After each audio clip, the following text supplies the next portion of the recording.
Assalamualaikum warahmatullahi wabarakatuh. Perkenalkan, nama saya Akbar Aldi dari Universitas Negeri Makassar. Adapun kesempatan saya kali ini akan menceritakan sebuah cerita rakyat asal Makassar berjudul Ikukang. Tersebutlah bagi yang mempunyai cerita di sebuah negeri angka berata. Di negeri itu berdiam keluarga yang sangat miskin.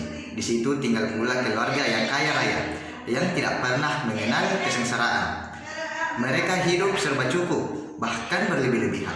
Setiap hari libur maupun hari raya, keluarga kaya itu berfoya-foya dan berpesta di sebuah tempat tertentu. Orang kaya itu mempunyai seorang anak laki-laki bernama Imak Kuraga. Adapun keluarga si miskin itu juga mempunyai seorang anak laki-laki bernama Ikukang. Setiap hari, sang ayah mempenting tulang, mengumpulkan kayu bakar dari hutan, dan dibawa ke orang keluarga kaya itu untuk dijual. Meskipun pekerjaannya cukup berat, akan tetapi upah yang diterima dari orang kaya itu sangat sedikit, bahkan tidak setimpal dengan beratnya pekerjaan itu. Namun apa mau dikata, bagi keluarga miskin itu yang tidak memiliki tempat bergantung, hanyalah kepada orang kaya itu saja keluarga miskin itu dapat menggantungkan nasibnya. Adapun istri si miskin, setiap hari ia bekerja di kebun, sedangkan mereka masih memiliki anak kecil yang sedang tidur di rumahnya tanpa tikar, tanpa bantal maupun tanpa kain.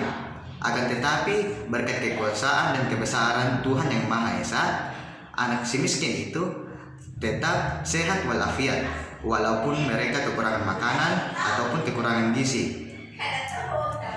Keluarga si miskin itu menyadari yang namanya rezeki, cobaan, seperti halnya kemiskinan, semuanya adalah pemberian Allah Subhanahu wa Ta'ala. Ketika kebun si miskin sudah hampir memasuki musim panen, adapun panennya adalah jagung dan ubi yang besar-besar buahnya.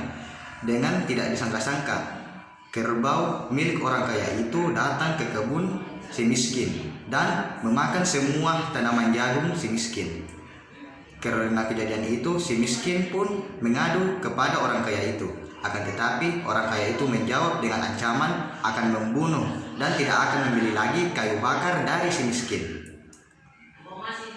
Ketika ancaman itu tiba di telinga si miskin, kedua suami istri itu berusaha menerima dengan hati yang sabar, walaupun sebenarnya mereka sakit hati diperlakukan seperti itu.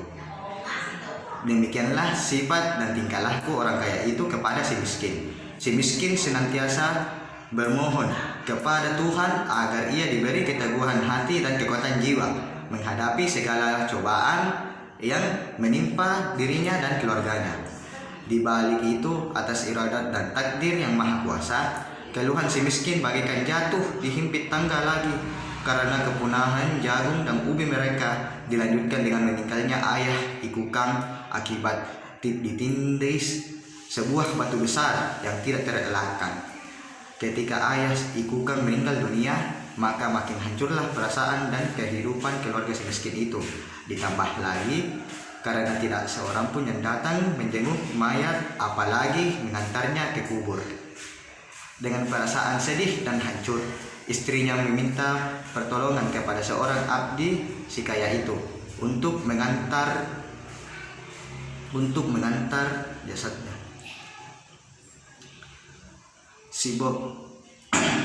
Kehidupan si miskin makin hari makin menyedihkan, yang dirasakan seakan-akan tidak ada lagi penderitaan di atas yang ia rasakan. Si bocah kecil yaitu Ikukang sudah tak berbaju dan tak bercelana lagi, sedangkan ibunya hanya memakai sarung yang sangat usang dan robek-robek. Tak tertulis kiranya dengan kata-kata penderitaan hidup yang dialami oleh Ikukang dan ibunya.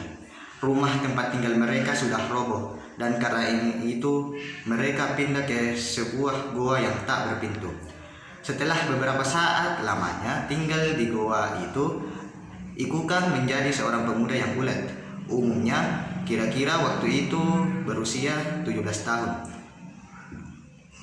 Karena keuletan belajarnya tentang ilmu bela diri, akhirnya Ikukang menjadi seorang pendekar yang ulung dan sangat disegani. Karena keuletannya itu, Ikukang menjadi penguasa di negeri itu. Adapun orang kaya tadi, karena kekuasaan Tuhan, berbalik menjadi orang termiskin di negeri itu.